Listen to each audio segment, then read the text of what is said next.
E3 2019 is officially over. It's in the books. I'm really tired, so I'm gonna try to be as coherent and on point as I can be. But the show for me started on the 8th, and that's when coverage of all the press conferences happened. And then the show itself started on the 11th and went through the 12th. No, something like that anyway. You can tell I'm tired.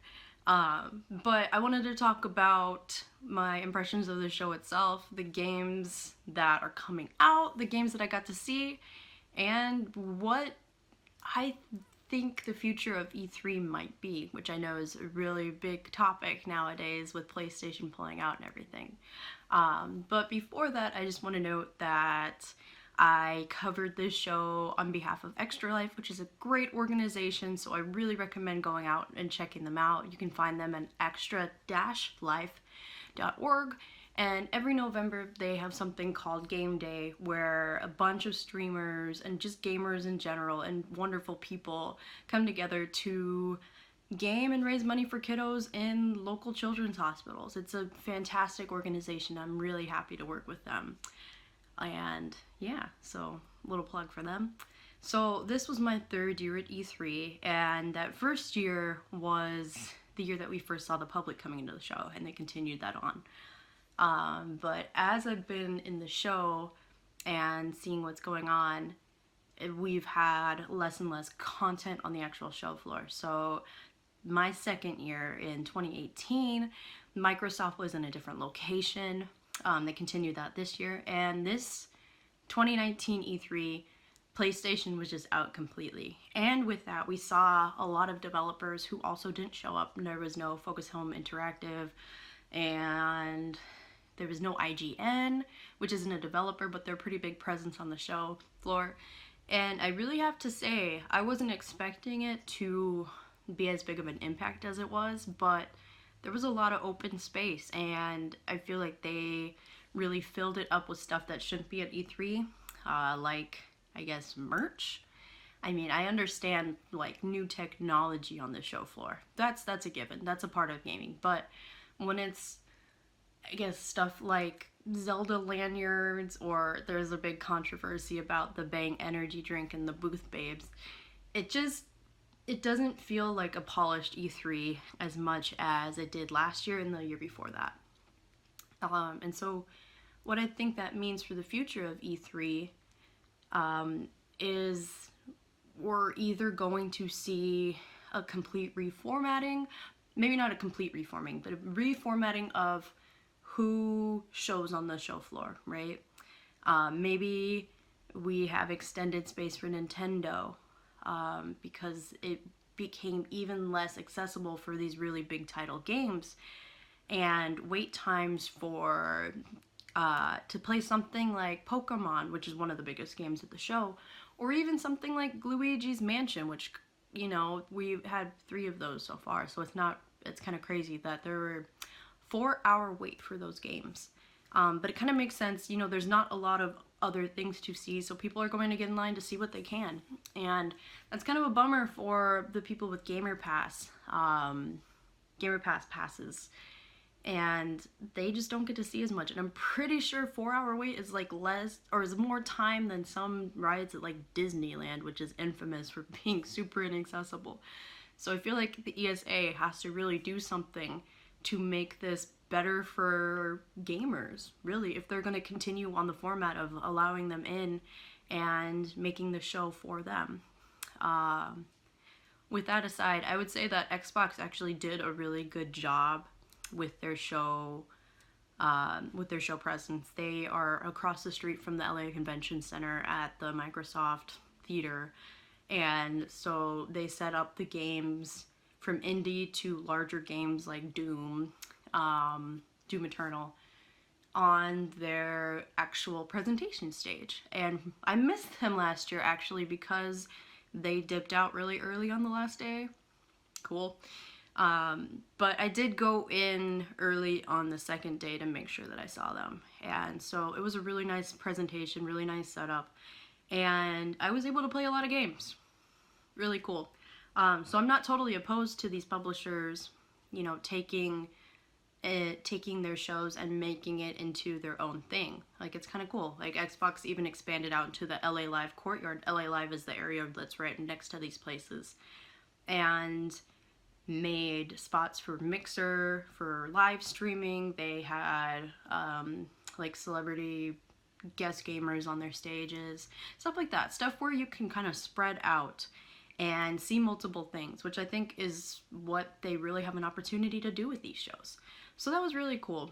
Aside from that, the show floor felt empty, unfortunately. At first I thought maybe it was just me, maybe I'm getting used to these events, but there wasn't quite as much magic this time around when the floor is just packed with enthusiasm, excitement, and then these wonderful all-out, I like to call it Disneyland for gamers, because pretty much you see this wonderland of gaming things. Like, there was a really cool Monster Hunter for their upcoming, oh gosh, I can't remember the name, but winter expansion. They had a giant, beautiful dragon, and those are like only things that we're going to be able to see at these shows. So I love it as someone who's press, but I also love it as a gamer. Just being able to geek out and take a picture next to a Palico. Heck yeah. But again, and on the peripherals of the floor, there was just emptiness. And that's kind of sad, you know, being able to see, and my colleagues on the Extra Life team, they said that they were able to see the back of the room from the entryway. And that, you know, that just takes, again, some of that magic away. And these events are all about that. Aside, you know, if you put all the cynicism about these being big marketing ploys aside, which of course they are. Of course they are. But it's still cool to have these really amazing presentations for people to get excited about games. So I think there's always going to be a space for E3, but they're going to have to step it up because competition is coming. PAX is more for the gamers, at least from what I've heard. I haven't gone for myself, but things like that are going to have bigger audiences if something like E3 falls through, especially when it puts itself out there as something for a general audience and not just press. So those are my thoughts. Feel free to ask me any questions about what I saw on the show floor in the comments or any of my social channels. But yeah, now to the actual meat of it, the games. So, the big three this year: Final Fantasy VII Remake, Cyberpunk, Pokemon. Yeah, I would say those are the big three. And maybe some of the lesser games. Not to say that they are lesser games, but this is the hype that was on the show floor. But like Borderlands 3, Doom Eternal, and yeah, I'm sure I'm gonna miss a whole bunch again. Really tired. So I didn't get to play any of those big guys, again, because of the accessibility issues. And as press, you know, it's my job to go and cover as much as I can, but I go to appointments, and that doesn't really make it easy for me to be able to allot 4 hours of my time to stand in line. But luckily, there were some ways to work around that, I guess. Oh, and I don't know if I mentioned Cyberpunk. We'll call it the big four. Cyberpunk is in there too. For example, Pokemon was the 4-hour wait line, but they allowed you to go and watch someone play the demo, which was amazing. Like, even if I'm not going to be able to play the game myself, I was able to see the full demo. And I'll be making a video specifically about that with footage of the demo and a little bit more deeper impressions about that. But that was really cool because last year was there was no filming allowed for Pokemon. Come on, brain. Pokemon Yellow Remake. Pokemon Let's Go. So I was really excited that I at least got to see the game in action and get some footage for you guys. And so that was pretty nice. A couple colleagues were able to play Final Fantasy, and they said that was wonderful. They'll be putting up their reviews on Extra Life, so go ahead and head to extra-life.org to see those, or community.extra-life for the article side of things. And so I got to play Dragon Quest Builders 2, which very adorable, very fun. I'm really excited to play that game. And then, of course, my appointments. I got to see a bunch of different indie games and the indie games through Xbox, that kind of thing. Again, you'll see further, deeper reviews on those on Extra Life. But yeah, I guess the other big one I wanted to talk about was Cyberpunk, because I did manage to get in there like last minute. I'm sure the lines there were insane. But it was shown to the public, but a hands-off live demo play. So someone was playing the demo while the audience watched, and we had a presenter explain kind of what was happening on screen. So I saw the public one, and then there was a press one. The public one was about 20 minutes, and the press one was about an hour. So in it, we saw combat mostly. I would say that it was not nearly as diverse as the one last year. Obviously 45 minutes, 20 minutes difference there, but it seemed to focus squarely on combat this time around.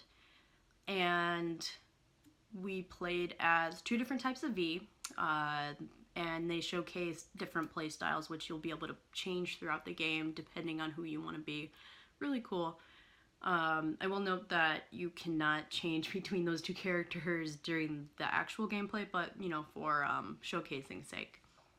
So we got to see a more stealth version of the game without any murder.